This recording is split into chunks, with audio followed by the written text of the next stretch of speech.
New Linux tablets are here. Android 14 has arrived, sort of. Your calendar invite could have been used to hack you, and much more. Welcome to Surveillance Report 130. Nice round number, where we are dedicated to keeping you private and secure with the latest news from the past week. I am Nathan from The New Oil. And I'm Henry from Techlore. This week, our promo segment has changed. I'm kidding. It's the same it's always been. We have Patreon for those who want to support us and get a little bit of something in return. For $5 a month, you can ask us a question in the Q&A, which we have some good questions this week. Or for $10 a month, you don't have to listen to the segment anymore. If you don't really care about the perks, but you still want to support us in a relatively privacy-respecting fashion, we have LibrePay. And then if you just want the maximum amount of anonymity and still want to support us, there is Monero, which is a cryptocurrency. It's a privacy coin. We don't see or know anything about you other than the fact that you contributed. And we see those contributions and it is appreciated. And we're getting kind of close. I'm just going to throw this out like one or two more times. Speaking of Monero, we got Monerotopia coming up next month. It's like 3 weeks away. It's going to be a great time. So if you haven't got your tickets yet and you want to attend, it'll be in Mexico City, May 5th, 6th, and 7th, I believe. Go ahead and check that out. And we have a discount code, NoSurveillance1, to get 10% off your tickets. Very cool. And now we're going to go into the highlight story. And this is from Pine64, who have released the PineTab V and the PineTab 2. Both tablets feature a 1200 by 800 10.1 inch IPS LCD panel with wide viewing angles, a sturdy metal chassis, 2 USB-C ports, one of which is USB 3.0, another is USB 2.0 with charging, a digital video out port, a front 2 megapixel and rear 5 megapixel camera, as well as a 6000 milliamp battery. Both come bundled with a magnetically fitted detachable backlit keyboard connecting via pogo pins using USB 2.0 that doubles up as the carry case, and they're available in 2 hardware configurations, either 4GB of RAM and 64GB of eMMC flash storage, or 8GB of RAM with 128 gigs of flash storage. Finally, the PineTab 2 and PineTab V both start at $159, which is super cheap. The real difference between the two resides on the inside. The PineTab 2 is ARM-based, which ships with working software and has solid Linux support that will only get better with time, and has an already established community of developers waiting for their units to arrive. The PineTab V is built upon a RISC-V SoC and holds much more promise, but comes without working software. The PineTab V is an experimental device geared towards developers and those who wish to explore the architecture. So if you're listening to this and you're interested in Linux tablets, the PineTab 2 is probably what you're going for. Pre-orders have already started, starting April 13th, I believe, in the US. And that's kind of it. This is probably not something that you should expect to be like your new daily driver tablet, but this is kind of a nice step forward. This is kind of like the Pine phone. We're starting to see maybe the Linux mobile community start to form, and these devices are a very important milestone on that journey. They're also very cheap. So like $159 for a tablet is pretty cheap. Again, these are very low power devices, so don't expect much from them, but if you want one and you have some money to spare and you want to test it out, and maybe if you develop for this, that could be something really good and it might support the long-term Linux mobile community. And with that, we'll move on to data breaches. We're going to start off with SD-Works, who shut down UK payroll and HR services after a cyber attack.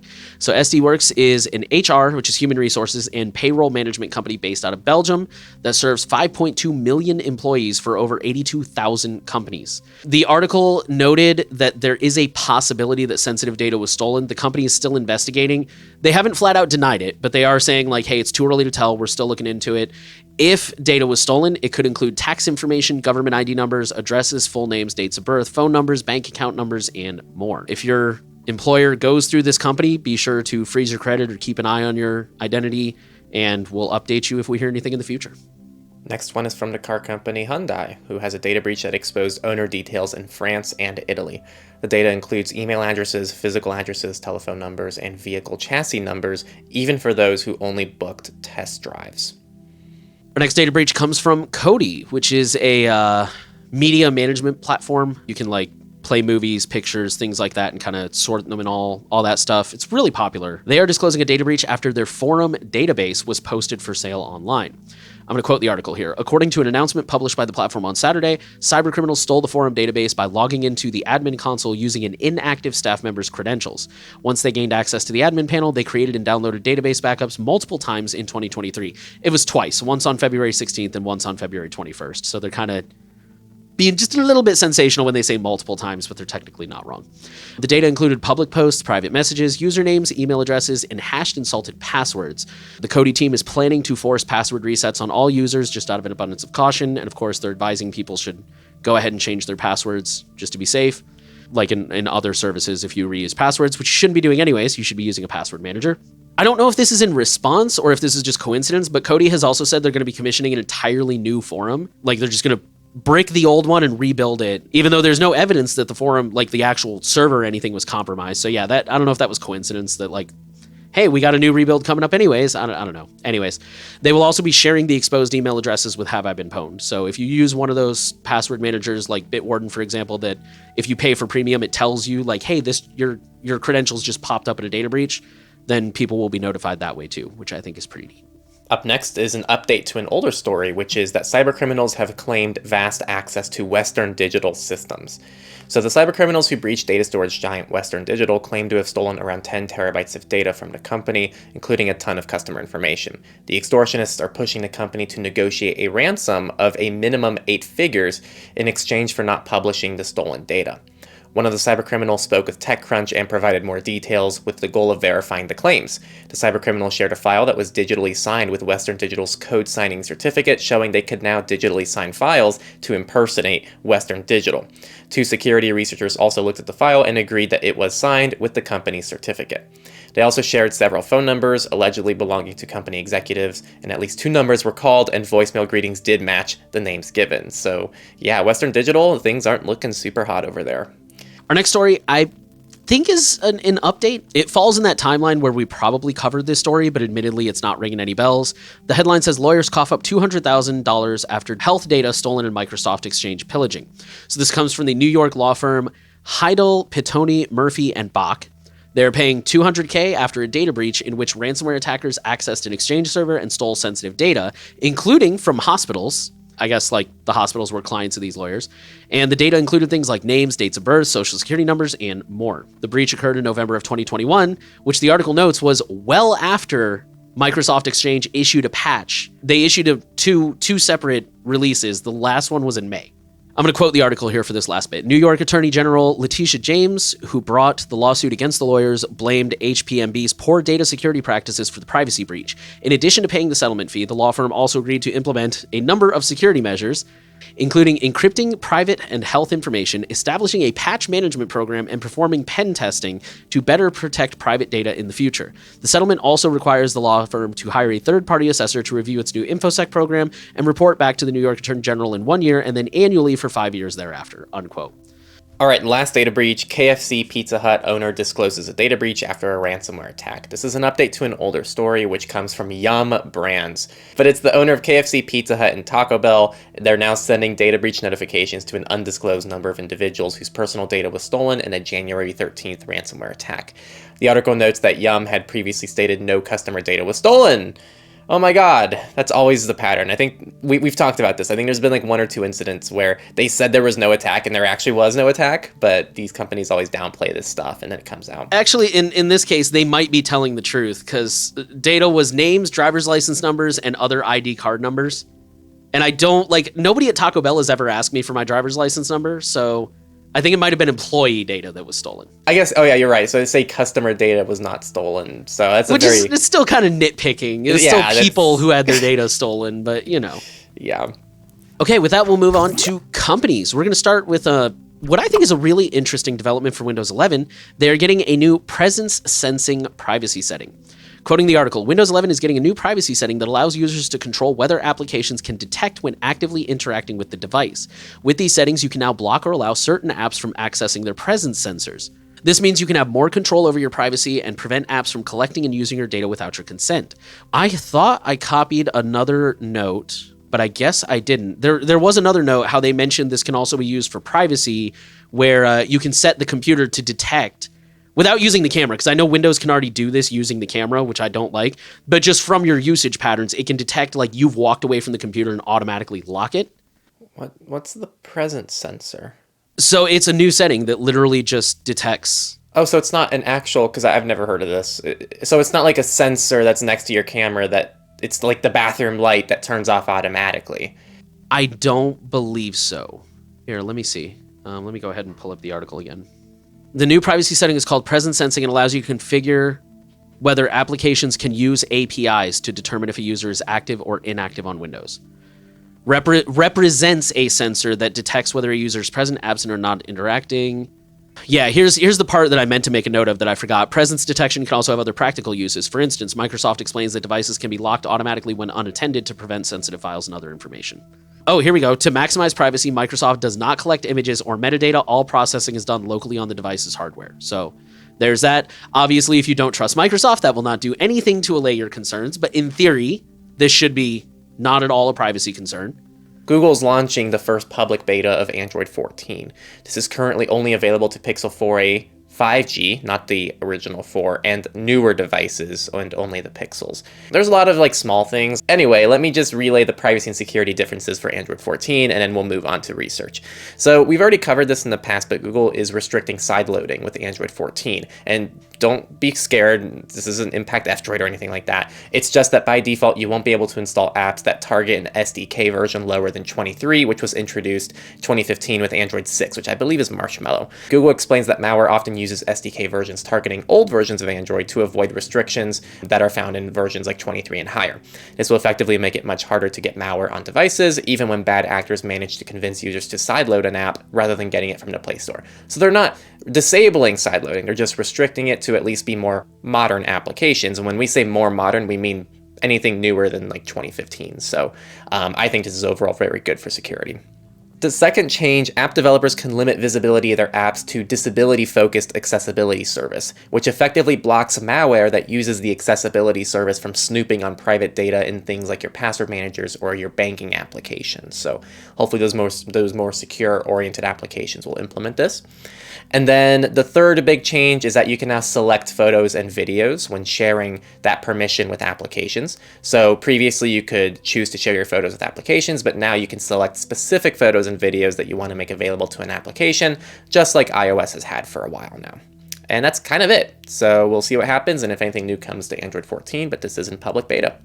All right, with that, we'll move into research. We're going to start off with a story that's not really research per se. It comes from a marketing company. Well, they're not a marketing company. You guys may have heard of them. I think they're fingerprint.com or something. And their whole thing is they do device fingerprinting. And what makes them interesting is they have a public-facing tool so you can see how it works and you can check your own fingerprint and see how recognizable you are.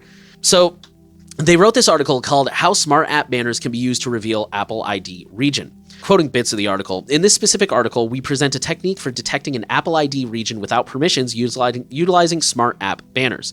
Apple introduced smart app banners with iOS 6 to help developers promote their native applications on the web. The banners appear at the top of a web page when viewed on an iOS device, displaying information about the application and providing a direct link to the App Store for easy installations. They are designed to enhance the user experience and help developers drive more traffic to their iOS apps. So you've probably seen these. If you go to a website, like in the article, the example they use is Duolingo. If you go to Duolingo's website on your phone, you'll get a little pop-up that says hey, do you want to go to the App Store and download this app? Basically, they figured out that this smart app banner can detect your region, and depending on where you live, that might make you more fingerprintable. I don't think that they said that that alone can definitely fingerprint you, but it definitely will narrow things down. So quoting the article again, take a region-specific iOS application such as Starbucks France, for example. These applications create a unique opportunity for attackers to leverage smart app banners to identify a user's Apple ID region, unquote. And they notice this will even work with a VPN, which makes sense because I don't know about you guys, but usually I pick a VPN that's close to where I live and in the same country and stuff like that. So yeah, it's just kind of interesting. It's another way to track people. It's another potential point of tracking that I didn't know of, I never thought about, and is just something to keep in mind. I don't really have much more to add to that. I recommend you guys give it a read. Again, it's really straightforward. It's not super technical, but it's interesting to be aware of. In our last research article, a new Bitdefender survey reveals that top cybersecurity challenges and concerns for businesses globally. The report is based on an independent survey and analysis of over 400 IT and security professionals, ranging from manager to chief information security officer who work in companies with 1,000 or more employees. The two findings that we found relevant to our audience: 42% of all professionals surveyed were told to keep a breach quiet when they knew it should have been reported. The US led this number at 71%, 41%, followed by UK at 44%, then Italy, Germany, Spain, and France. More than half of businesses surveyed were breached in the last 12 months. So the numbers are pretty staggering here. And if you want to see some more of the stats, definitely check out the link in the sources down below. With that, we'll move into politics, and we're going to talk about a story that most of you have probably heard about if you've been following the news, because this has even made big mainstream headlines. This particular headline says, Discord leak suspect charged with stealing and sharing military secrets. So for those of you who don't listen to the news, there are a ton of top secret documents that have been leaked online, mainly concerning Western strategy in the Russia-Ukraine war. I've heard, I haven't verified any of this myself, but I've heard that it includes things like locations of spies all around Eastern Europe, Ukraine's counterattack strategy in Bakhmut, things like that. So really, really big top secret stuff. And it appears to have first come from Discord, and then from there it disseminated, I believe, to Telegram, and then to 4chan, and, you know, all the greatest hits made the rounds. So ultimately, the feds traced this back to a 21-year-old Air National Defense Guardsman who, I mean, his name's in the article, but just to, I don't know, I'm not going to name him just because, you know, innocent until proven guilty, although it sounds like it's pretty probably him. Access to the documents was part of his job. This is the most mind-blowing part. It appears that this was not politically motivated. Like, this was not like Edward Snowden or, you know, what's her name? Chelsea Manning. Thank you. Yes. Chelsea Manning, where it's like, hey, I fundamentally disagree with things that are going on. I think people deserve to know about this. From what I keep hearing, I haven't seen this in any official articles, but from what I keep hearing, he was just chasing clout. He was trying to tell everybody how cool he was. I have a top secret clearance, blah, blah, blah. So he went and dug all this stuff up and dumped it into a private chat to prove what a badass he was. And I hope that clout really works out well for him as he spends the next 10 years in the brig. Sarcasm aside, the reason we're sharing the story is because we're starting to get some insight into how the feds were able to trace him. And one of the ways was they went to Discord, who logs literally everything, and this dude used his real name and address to pay for premium services, like Discord Nitro probably, or something like that. So they basically just subpoenaed Discord. Now, again, how it led to him, I don't know. We'll probably find out in the coming weeks. But yeah, they hit up Discord. They're like, hey, we need his data, his like billing information, etc. And they were able to trace it down to him specifically. The company noted that it has since deleted the classified content, banned the accounts involved with its distribution, I love this, and warned others who are still sharing the documents on other servers. Yeah, so again, we'll keep you up with this, and I think this is a story worth following just to see how this stuff was figured out. I think that's always good information to know. Now, obviously, we're not encouraging criminal activity or leaking classified documents of any kind, but it's good to know how this data gets out there and what data is being collected and how it could be, you know, if the police can access it, then so can a cyber criminal who gets lucky and breaches Discord's server. And then just as a lovely add-on to this story, the government now, in light of this, feels that they just aren't doing enough social media surveillance, and they are considering stepping it up. The next one is from Arkansas, which has made it illegal for minors to be on social media without parental consent. So it's now illegal for anyone in Arkansas under 18 to be on social media without asking their parents, according to a new bill signed by the state's governor on Wednesday. If a social media company fails to do this, it will be subject to $2,500 fines per violation and also pay for families' legal fees if the family decides to sue. It's not very clear, however, how this bill will help, given that it is chock full of loopholes. So the bill states that it doesn't apply to news or public interest broadcasts that include website video reports or events, any news gathering organizations, any cloud service providers or internet service providers who provide links to social media platforms. An amendment introduced in the final days of negotiating the bill stated that subscription service providers and gaming services were exempt, but that social media companies that allow a user to generate short video clips of dancing, voiceovers, or other acts of entertainment in which the primary purpose is not educational or informative does not meet the exclusion under the laws. And for everyone else, we'll move on to FOSS, free and open source news. And this is pretty cool in my opinion. So Cryptomator 1.8.0 for Android came with some pretty cool stuff. There were some UI changes, but quoting the article, a less obvious change is that we now offer a new flavor called Cryptomator Lite. This version is built using a reproducible build technique, which has two advantages. Number one, you as a user can verify that the published source code matches the published binary, which in turn means that we didn't and couldn't add anything during build time. The other advantage is that this technique allows us to publish our app to stores like the main F-Droid repository, but sign it with our keys, which means we still have control over the signing keys, unquote. I definitely don't come down as hard on F-Droid as a lot of people in the privacy and security community do, but I do recognize that F-Droid has some problems, and I think it's really cool that Cryptomator is taking these kind of steps to solve them. And then one more note, starting with Cryptomator 1.8.0 for Android, we follow our desktop application. All newly created vaults will use AES GCM instead of AES CTR plus HMAC for file content encryption. That goes a little bit over my head, but I'm assuming it's an improvement. Really cool stuff coming out of Cryptomator if you are a Cryptomator user. I wonder if there's a way to like upgrade your vault, or if that's even necessary, but either way, good stuff. Next story is from KeePass XC, which has released an audit report. Now, let's be very careful here with semantics. KeePass is just the open standard for password management.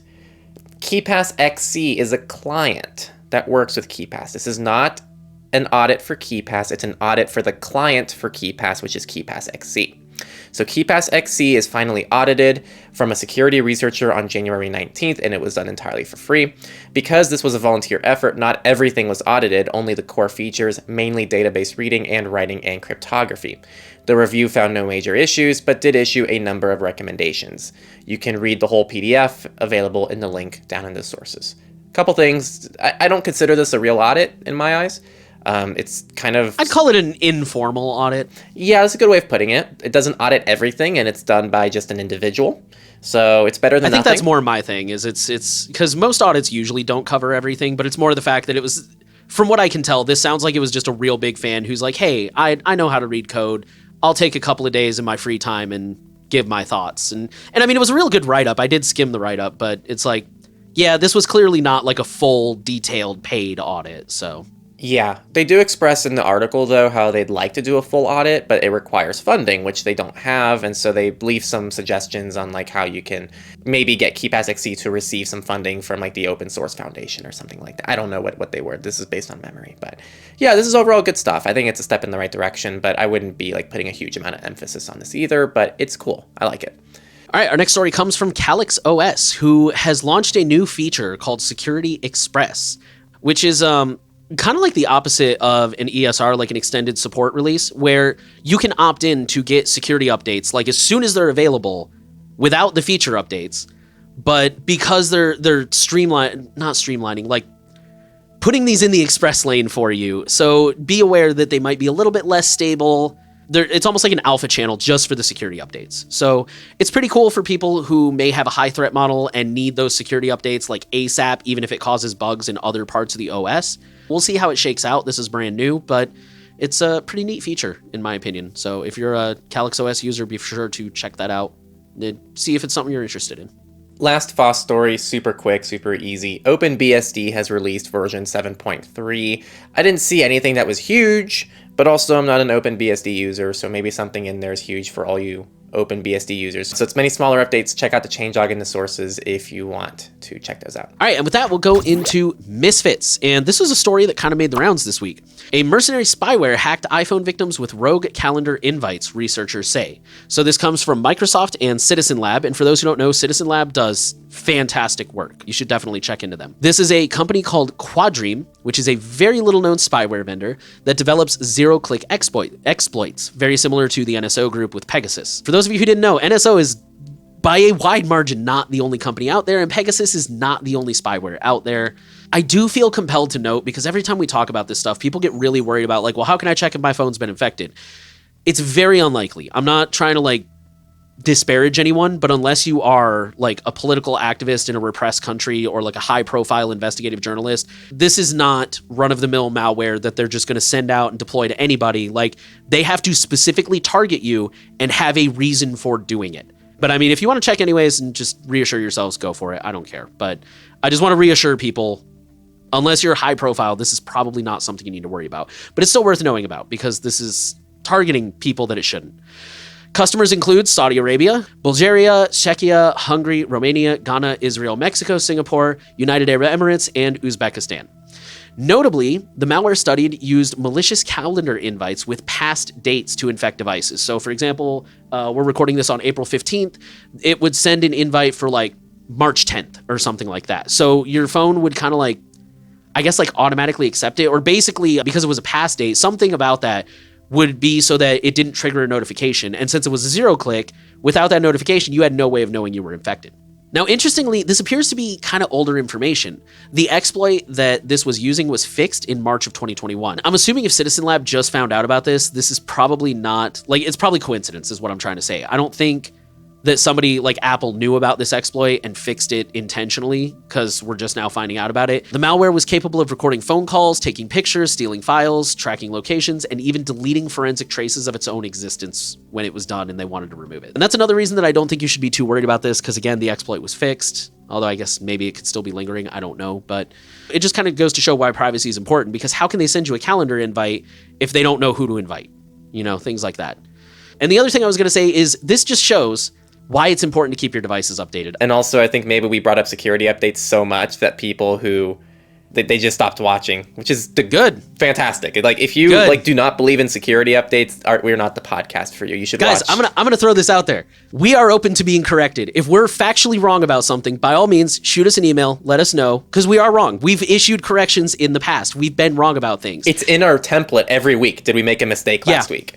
Yeah, it really is. But like, if you're going to fundamentally disagree with something like, you know, you should be using the most current OS or updates, or, you know, like, I don't know, I don't even want to pull off it. But like, if you're going to disagree with something that we clearly are doubling down on, like, stop listening. I don't understand why you would drive yourself crazy by repeatedly listening to someone that you hate, who you think is an idiot. Like, go do something, go support someone else. Richmond homeowner says that Find My iPhone app mistake was causing angry residents to come to his house. So this is from Texas, and they said that almost a dozen people kept knocking on his door at all hours of the day and night, claiming he stole their lost items because of what he said is a mistake on the Find My iPhone application. Scott Schuster, who has lived in his home since 2018, said this has been going on every few months over the last few years. Most of the people who show up are visibly upset or frustrated. One person caught on his doorbell camera even threatened to call the police. Schuster is not sure why the Find My iPhone application is pinging his address either. He's a software engineer with his own theories, but he has no way of knowing for sure. He is adamant that this is a huge mistake and worries that it could turn dangerous. He said he's just upset about the people showing up at his door because he has two young children, 7 and 9, and worries for their safety. This is definitely interesting because it seems like no one knows what's going on, and for whatever reason, Apple's Find My iPhone is telling people that their stolen items are at this person's house. So, all right, and our last story is just kind of commentary on something that's been going around lately. Henry didn't put any notes here, and he's more familiar with this than me, so I'm going to have him jump in and correct me where I'm wrong. But you may have seen recently, earlier this week, the FBI kind of randomly put out an advisory to beware of juice jacking, which is where, to my knowledge, this is probably pretty rare, but it's definitely was a thing, where you can plug your phone into a public USB slot, like an actual USB slot, like you might find at an airport or a, you know, Starbucks or something. And if somehow, if attackers have compromised that USB port, they can inject malware into your phone. So recently the FBI posted an advisory to like, hey, be on guard about this. The interesting thing is now all of the experts in the space, like EFF, and I believe Chris Krebs also wrote an article, and they're all kind of saying like, this kind of came out of nowhere and it's really sus. Not so much sus, just more kind of in like, kind of the, okay, why are you bringing this up? As far as we know, this was fixed in, you said like 2018 or something like that? This is like almost, there was the DEF CON demo about this like almost a decade ago. And oh, so even older than that. Yeah, it's like ridiculously old, and it's been fixed now through software and physical differences. There's just no evidence that this is actually a problem, which is the weird thing about it. So the EFF wrote a whole article that's like, this is just not a problem, and you should ignore the FBI. And the EFF even cites other things that are like the FBI has like removed themselves as being a source for spreading this nonsense in 2019 to make it look like they weren't the ones who caused it. It's just silly. The FBI is being silly. That was what I meant when I said it was kind of sus, is as far as we know, there hasn't been a case of this in like years, or at least like if there hasn't been like an increase or anything if it is happening.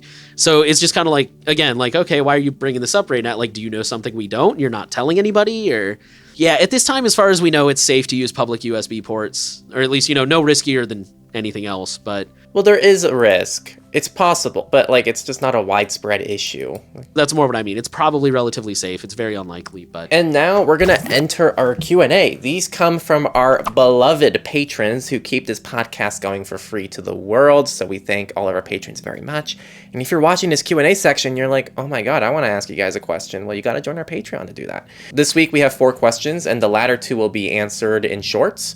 So those will be coming out throughout the rest of the week, but we will be answering the question from Riddick and Chris right now. Riddick asks, do you guys read most or all available security privacy audits for apps that you use? Do you use unaudited apps? So I'll take that one first. This is kind of complicated. It really depends on where you're at and what your goals are. There are some very niche low-key tools that don't really require much of an audit because they supply the use case that's desired. For example, a service that we reviewed on Techlore was Silent Link, which is this like anonymous eSIM service that's honestly, frankly, like really sketchy when you access the website. There's no public team. There's like very little information about the service. There's just almost no information. But when I tested it out, I got an eSIM number that I could use on sites like Google. So it worked. It just doesn't really matter too much because nothing sensitive was going through SMS, so I just didn't really care. Where this kind of stuff matters and where oversight matters is in sensitive things that I really need to make sure are secure. Things like my messengers and my browsers and things like this, they need to be maintained by like a lot of real people who are dedicated to keeping me secure, personally. And in that case, yes, I will be looking for audits. I will be looking for community oversight. I will be looking for things that have passed the test of time. This is why when I see a new messenger, I'm like, I'm not going to move over to a new messenger, especially when it's a new messenger that just went open source last year. I don't even like quite have enough people poking holes in it yet where I can actually form an assessment of how this compares to something like Signal. Again, I'm not going to be using like a brand new service that just hasn't had the test of time alongside it for something like a messenger where I share such sensitive information with people. And regarding audits, it depends on what it is and if I feel like I have the expertise to read the audit. Generally speaking, I like to lean on people who are also able to read through audits probably better than I would and get their takes on it as well. So I kind of have a mix of like, yes, I primarily read through things myself, but also I like to lean on people who know more than me in certain areas to see what they think on the situation as well. Just to summarize that, yes, I always like to pretty much stick with very trusted things. I used to be more into like the niche products and like the low-key stuff run by one or two people. Now I'm kind of leaning more towards the like, I want something more established and I'm willing to sacrifice maybe more privacy and security, but at the cost of having like actual trusted people behind it. I'm sure you have a different approach. No, I'm actually mostly in the same boat. Well, I've never really been like super concerned with like the smaller, newer, nicher things. I'm not really like an early adopter type. Do I read most or all of the audits available? I read them if they come up. So like if they come up in like what was the one we just had earlier? Cryptomator. No, not Cryptomator. KeyPass. So like that showed up in my RSS feed, and I did take a minute to peruse it. I'm sure you guys have figured this out by now, but like compared to a lot of our viewers and readers and listeners, I'm actually really not that tech savvy. Like compared to the average person, yes, I'm practically a genius.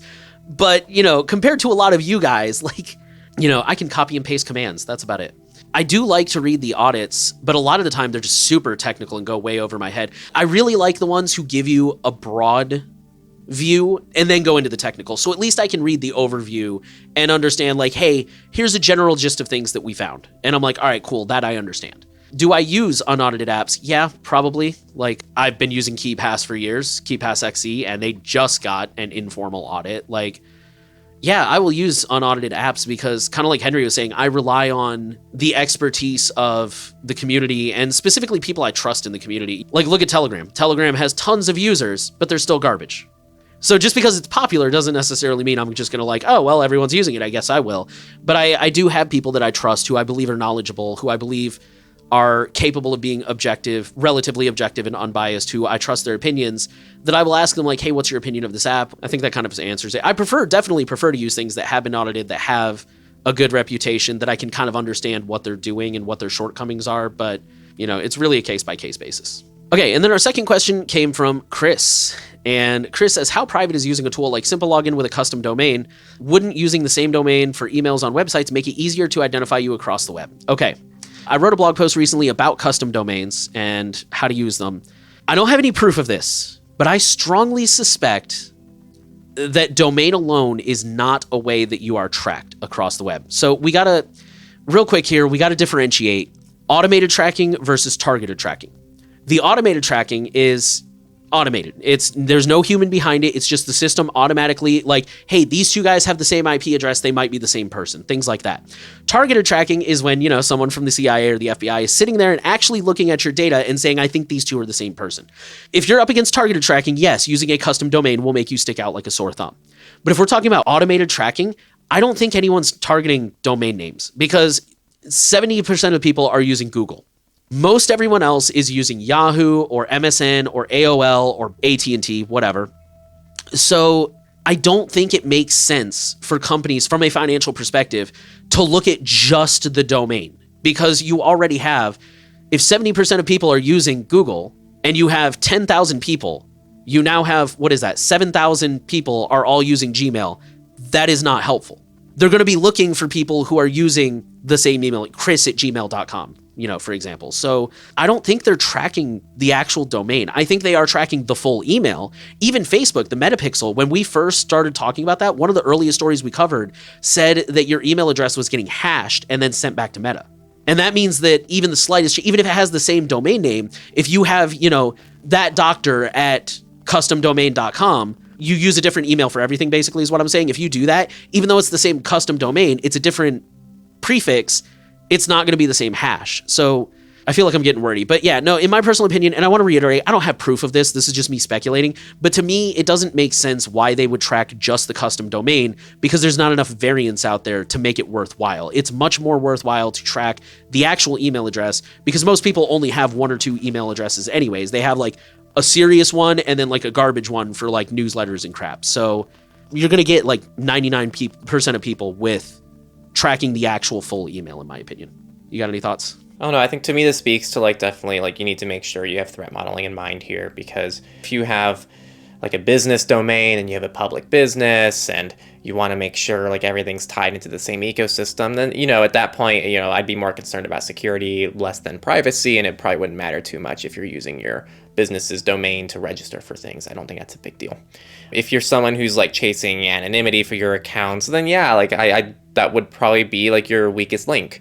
If you have this whole persona that lives, in Tor sessions, and you would otherwise be registering for everything using simple login domains or something like that, but now you're using one central domain for everything, that's now kind of the thing that links together all your accounts. So that would be your weakest link. So those are kind of my thoughts there. I think it comes down to threat modeling. And I did have a question, because I haven't tested custom domains in simple login. Can you still select simple login domains if you link a custom one on simple login?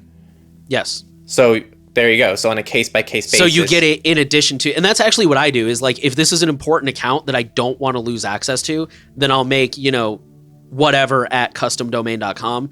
But if I'm just signing up for a newsletter or a free trial or something, and I'm yeah, I really don't, I'm going to shut this off in 10 minutes when I get sick of it, then I'll just generate a, whatever random at simplelogin.co or whatever. Got it. So that's actually, there you go. Right there, that ties into the threat modeling thing. The way Nate uses it is really solid.